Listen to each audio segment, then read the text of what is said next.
বাংলাদেশের রাজনীতিতে অনেক নক্ষত্র এসেছে এবং আসবে। একটা নক্ষত্র বলবো না, কিন্তু মানুষ তার মধ্যে একটা সম্ভাবনা দেখেছিল খুব অল্প সময়ের মধ্যে। যেমন তাদের মধ্যে একজন রয়েছেন আমাদের সোহেল তাজ। আওয়ামী লীগ সরকারের একজন পার্লামেন্টারিয়ান মেম্বার থাকার পরেও তিনি পদত্যাগ করেছিলেন। তার মধ্যে অনেক গুণাবলী ছিল। দেশের মানুষ তার কাছেও তার মাধ্যমেও স্বপ্ন দেখেছিল। তারপরে আন্দালিব রহমান একটা সময়ে বাংলাদেশের সংসদ কাঁপিয়েছিলেন তার বক্তব্য দিয়ে। আমাদের আরেকজন রয়েছেন জনাব বদরুদ্দোজা চৌধুরীর ছেলে, সাবেক রাষ্ট্রপতি। ওনাদের মতো মানুষ তরুণদের আইডল হিসেবে ছিল।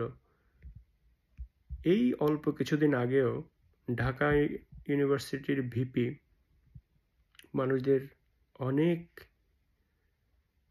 বাণী শুনিয়েছেন, রাজপথে অনেক সাপোর্টও পেয়েছেন, সাধারণ জনগণের সিম্প্যাথি নিয়ে নির্বাচিত হয়েছেন।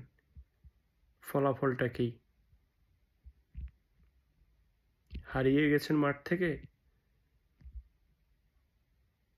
নিজস্ব যদি নীতি নৈতিকতা না থাকে, রাজপথে কখনোই টিকে থাকা সম্ভব নয়। এই দলের সাথে জোট, ওই দলের সাথে জোট। আপনি যদি অনেস্ট থাকেন, নিজস্ব শক্তি এবং জনগণের প্রতি ভালোবাসা থাকে, দেশপ্রেম থাকে, অবশ্যই জনগণ আপনার পাশে আসবেই।